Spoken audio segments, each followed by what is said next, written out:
Doctors and nurses, have any of your patients surprised you with their amount or lack of pain tolerance?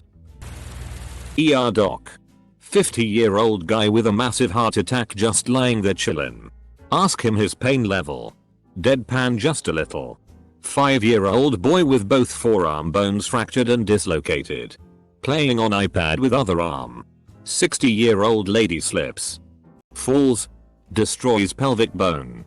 Just wants one Tylenol and scooches out of bed wanting to walk home. After much convincing, she begrudgingly accepted that might not be a great idea. There are some badass people out there. Some edits. 1. Yes. I'm aware there are silent heart attacks. 2. There are 2 bones in the forearm. He broke both bones in the same arm. Unfortunately, he does not have a third arm. Fire medic here. Farmers seem to be tough. One time a guy pulled into the front ramp, got out of his truck and walked up holding his severed forearm in his other arm. Get him in the truck. Take off. Along the way he states he lived down the road and wanted to get to us quickly. When asked why he didn't call 911, he replied, I just cut my arm. I ain't dying.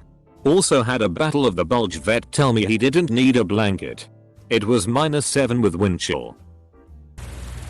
Doctor here. My intern year in residency, I saw a 17-year-old kid who, when while playing hockey, tried to stop a puck with a gloved hand. It struck his fingertip, injuring the base of his nail, causing a significant deformity. His nail bed needed repair, which requires first removing the nail. That is done by bluntly dissecting, separating the nail from the tissue below it. If your stomach didn't turn reading that and imagining it, congratulations. You have no soul. Typically, we use a numbing agent to eliminate sensation to the entire finger using something called a digital block. I put it in.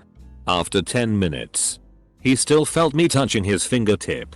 I tried putting some around the nail. He still felt everything. His mother said his father actually had a similar thing. Lidocaine didn't work on him. I offered him a different numbing medicine. We can inject Benadryl in that case, or even knocking him out. He looked at me in the eyes and said, Doc, just take it off. Double quote. Without anything? Yeah. It's fine. They fix our cuts without numbing medicine. Double quote. But it's gonna hurt a lot. I have to scrape. I know. So I went at it. He grabbed a towel with his other hand and I went to work. 45 minutes later, the nail was off. He was repaired. And I replaced the nail in its rightful place. The kid didn't even make a noise. TLDR, hockey players are f-king badass.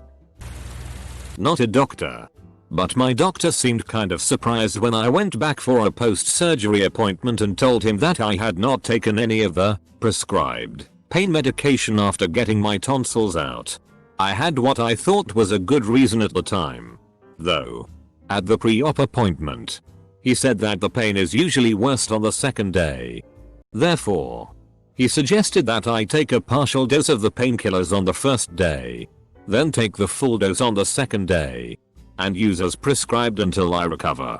For some reason, I decided that it was a better idea to not take anything at all on the first day, and just wait to take the painkillers when the pain got unbearable. I kept waiting for it to get worse, and eventually it got better. Oops. Patients in a sickle cell crisis. I've pushed up to 14 milligrams of dilaudid, 1-2 milligrams at a time, into these patients without a resulting change in vital signs or mentation.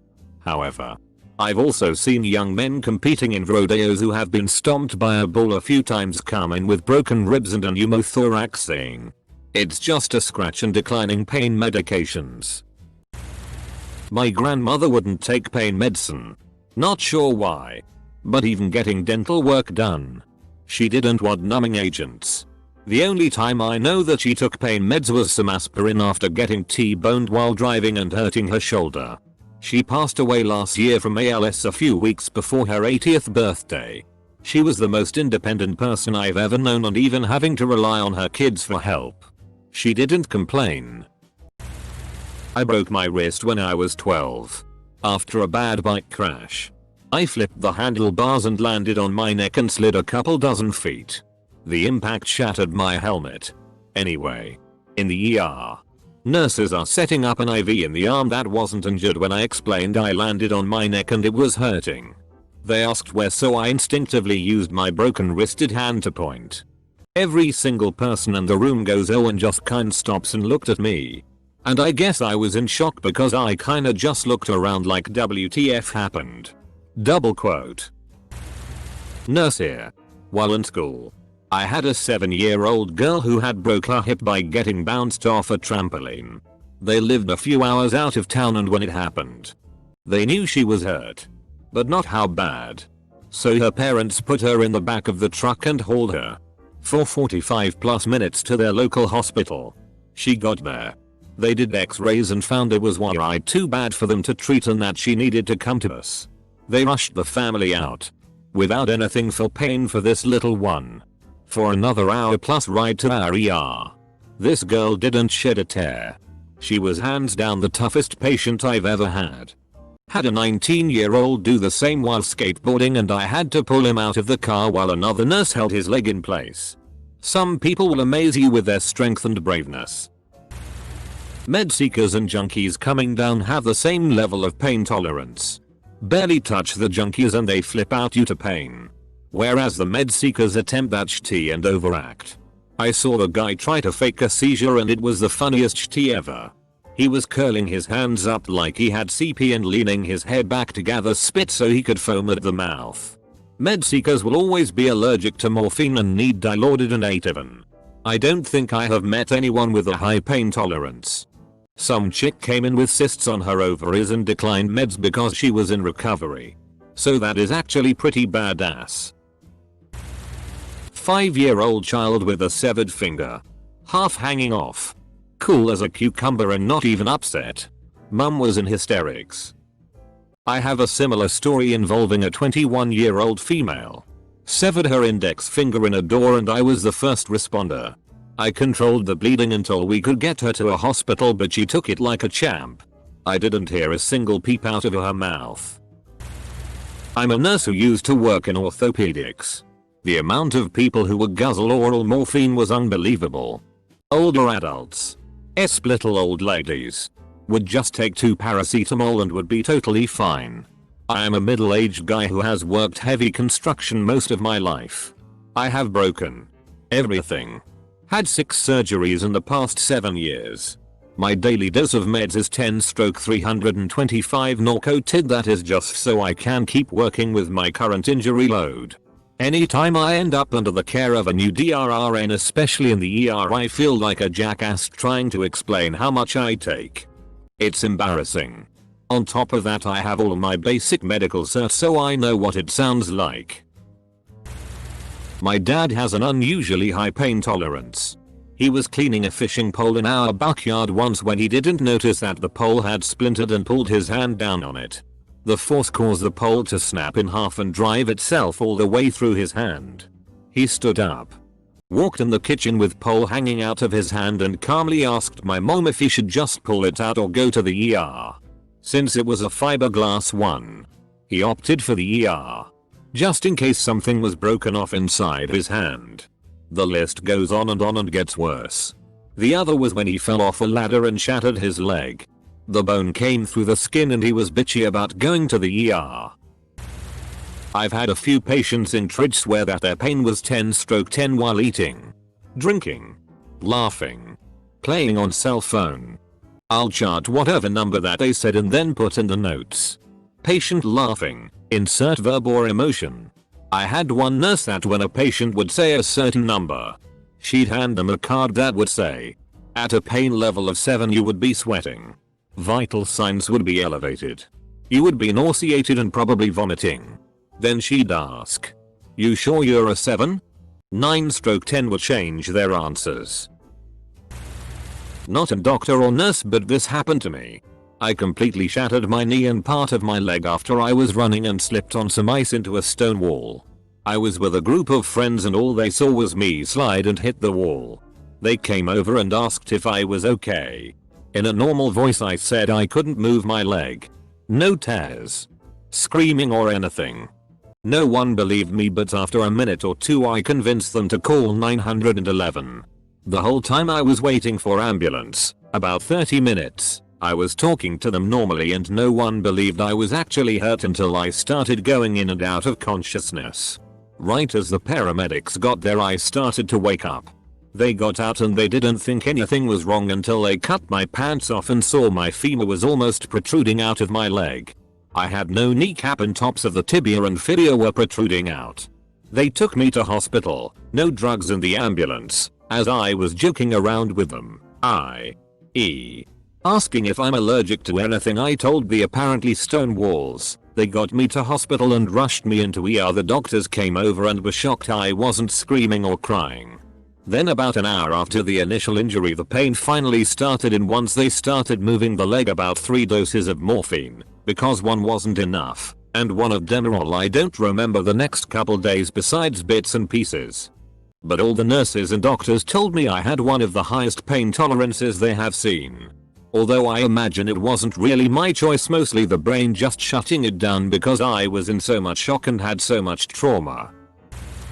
Working as an EMT, I got called to a 64-year-old female.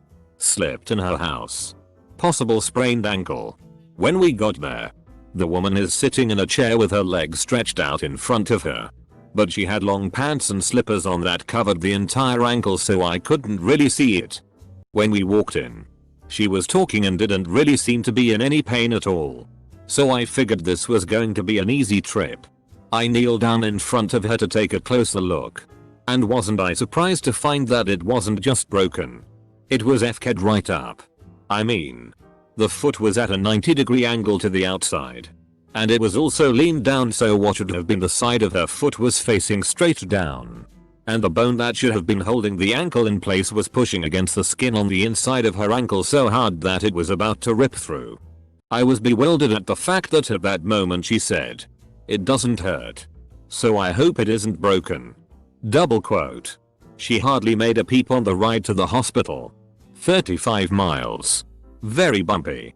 Come to find out she had multiple sclerosis, and that makes people feel pain differently. Radiographer here. As a student I met a patient who was a typical little old lady. She came in with far too many shopping bags and walked extremely slowly. She'd been sent by her GP because she'd fallen getting out of the bath a few weeks previous. So we brought her in and took the first image, AP pelvis if you were wondering, and her pelvis was absolutely ruined. Turns out she had slipped and fallen with one leg in and one leg out of the bath and taken the whole fall on her vagina. Not wanting to cause a fuss, this woman had ignored the pain and carried on her life as normal for weeks. Long enough for the fractures to be fairly healed. Albeit in a strange way, not really resembling a pelvis much anymore. Working in a hospital has taught me the downside of abusing painkillers, drugs. Patients constantly come in here with long-term substance abuse issues, and now that they are actually hurt, MVC, broke bones, etc., you can give them enough drugs to put down a horse and they still feel everything. That is one of my biggest fears. I had major back surgery when I was 14, so I pretty much live with constant pain. I will do everything I can to avoid taking a Vicodin so that when I get older and I really start to hurt, I haven't built up a tolerance. The only thing that sucks about it is that pills expire before I use them all, and so when I really do need them, getting a new doctor to prescribe them is really hard. They always try to treat me like a junkie trying to score. And while it is understandable, it really pisses me off. Not a doctor, but my goddaughter was born very prematurely, requiring a major open heart surgery at 2 weeks old. We were told by her docs that since she'd gone through so much surgical trauma the first few weeks of her life as a neonate, her pain receptors nerve endings would not develop normally.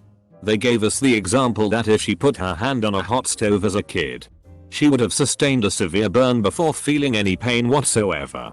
She never cried as a kid when she got shots, fell down, banged into things. Even when it was enough to draw blood. I suspect her medical history was the cause.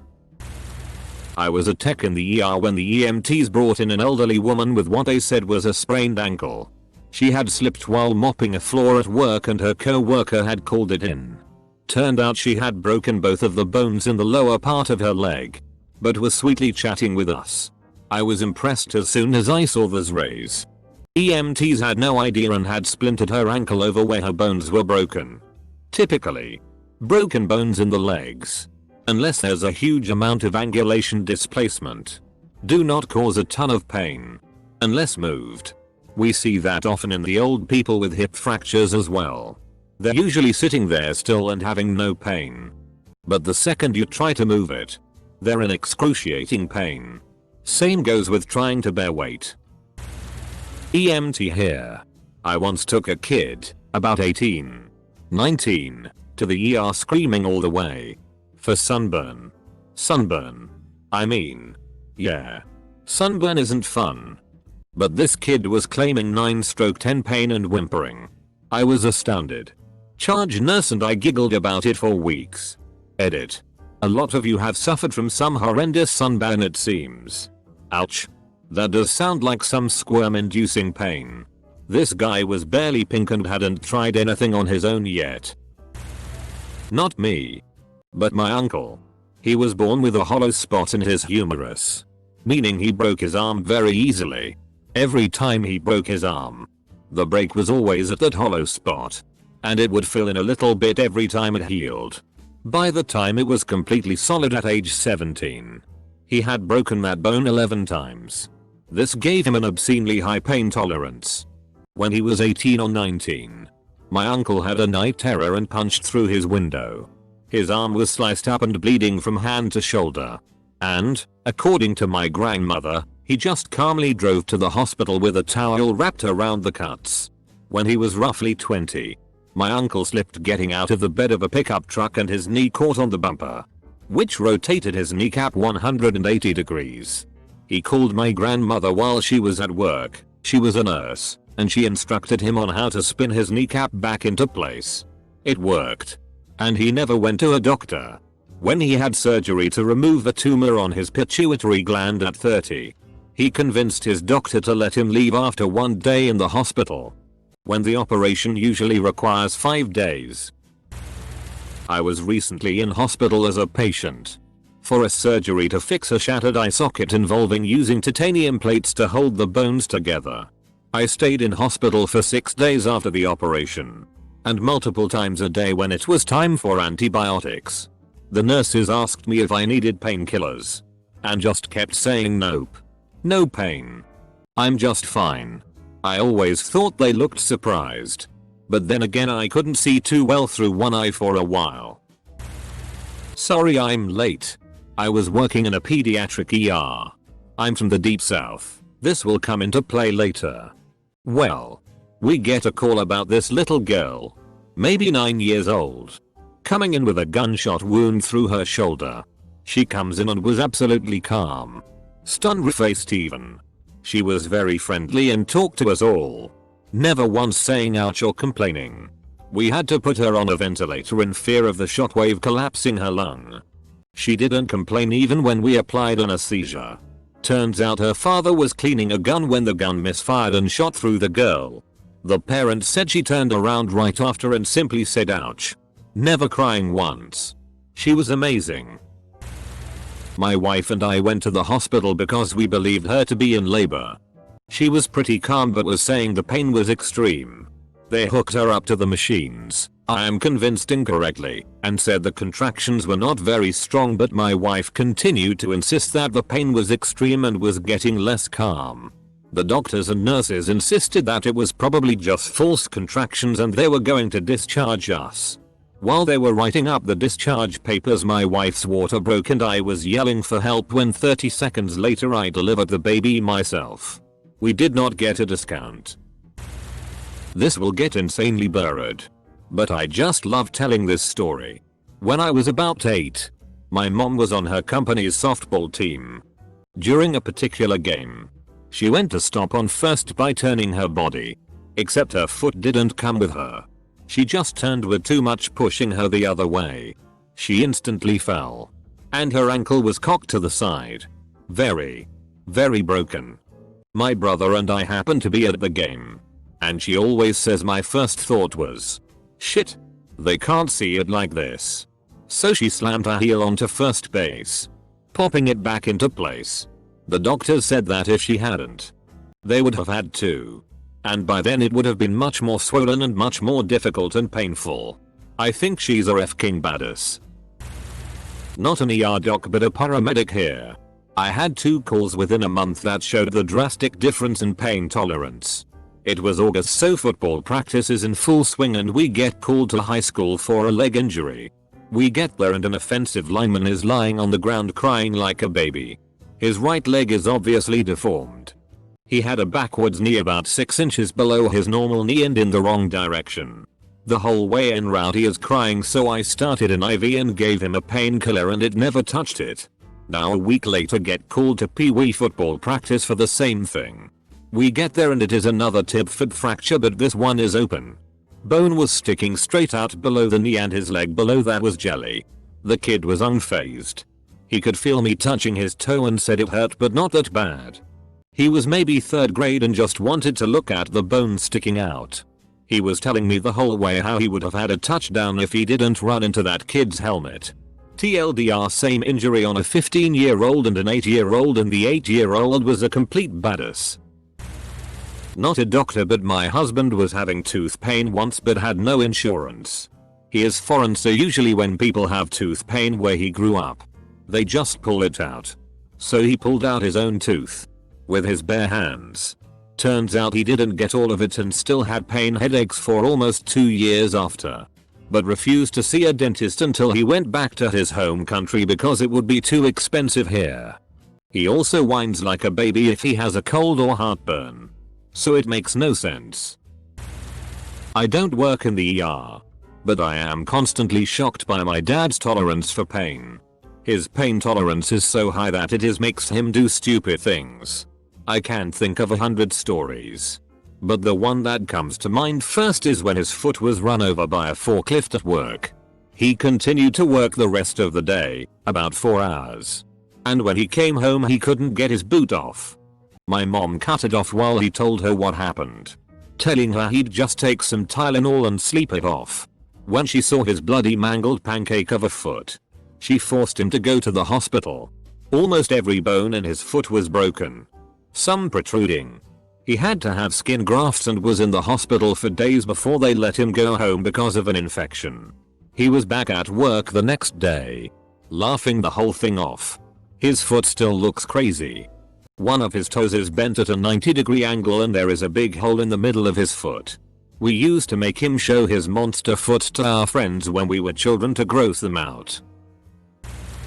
Well, I'm not a doctor or an ER nurse, but I wanted to share this one. About 6 years ago now, my mother wasn't feeling well and hadn't been for about 10 days. She had been going to work, doing her normal routine, but thought she had a cold or the flu. One evening she asked my brother for a 3rd blanket to put over her because she was cold. He ended up calling one of her friends who came over and made her go to the hospital. The doctors in the ER quickly ascertained that it was a ruptured appendix. She had been walking around and working for 10 days since it had ruptured. She went in for immediate surgery and is still alive and kicking to this day. Some observations as a graduate nurse. Chinese people seem to have a stronger threshold of pain or are too proud to express pain. And Indian people are very sensitive to pain. The Chinese patients I've had really get me worried. One of my first palliative patients was at the end stage of pancreatic cancer and she looked like she was in so much pain but refused anything more than an aspirin. In her last hour, I was told, she accepted some morphine just before passing. I can't imagine the pain she was in to even allow us to give her that morphine. This will probably get buried, but here we go. I'm a nurse and worked on a unit that saw quite a few spinal surgeries, very painful surgeries. This lady had chronic pain and a few days post-operatively was getting 2 milligrams of Dilaudid every 2 hours all day every day. Dilaudid is what Michael Jackson was addicted to before the propofol. It's hardcore. Anyway, I noticed some staples in the trash can. WTH. I told her I need to look under her dressing. Well, homegirl had purposely pulled out her staples. One by one. Her back had a huge wide gaping hole. Just exposing everything. TLDR. Crazy lady taking enough painkiller to take down Seabiscuit. Turns out she was secretly ripping apart her incision the whole time. My paramedic instructor told us this story. She responded to an elderly gentleman who had fallen in a nursing home and broke his femur. He was stoic the whole time she was doing an assessment, and when she asked him what his pain level is at, he coolly responded with 4 or 5. She was completely flabbergasted, since a broken bone, let alone a femur, would generally warrant a 10 to actively being mauled by a bear. She asked the nurses if they administered any painkillers, in which the staff replied they had not. At this point both her and her partner were absolutely confused. It wasn't until she pulled up his sleeve to start an IV that she noticed the barcode on his wrist. Edit. Barcode signified he had survived the Holocaust. Not a doctor. But once I was bouncing at a club in a historic part of the downtown district where my college was located. Being in the historic district, the building had high ceilings and big, tall windows with thick, heavy glass.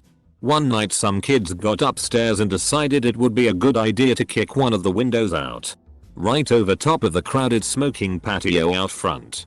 I felt a great weight come down on the top of my head and heard the sound of breaking glass. I thought, being that it was a pretty rough bar, that someone broke a bottle over my head. So I turn around raising the dukes and ready to fight when I feel what only could be described as my ear peeling off the side of my head. What had happened was, a shard of glass about an inch wide and over a foot long connected with my head at the topmost point of where my ear connected to my head, slid down through my ear canal, and lodged in the back of my jawbone, making it impossible to close my mouth properly. I turned to my boss, who was standing next to me, apparently, because I don't remember this next part. This is what bystanders told me, and said, "Hey Mike, would you pull this out for me?" Double quote.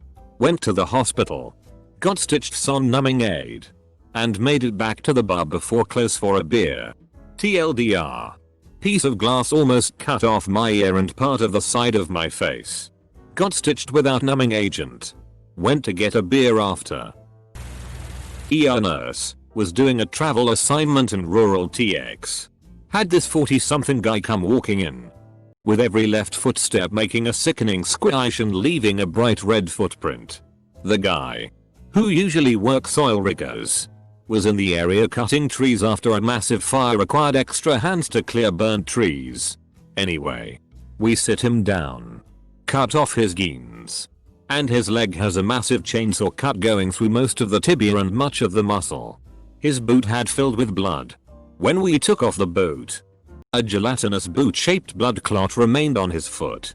He had been driving himself around for 2 hours because he wasn't sure where the hospital was. For other providers out there, his HGB was 3.8. 3.F King 8. This guy almost bled out and walked his ass in after nearly amputating his leg. Refused all pain medicine. I was biking home and my shoe slipped off. I reached down to pull it on and my middle finger got pedaled between the chain and the crank. Well, blood starts squirting and I bike 5 miles home and my dad takes me to the hospital.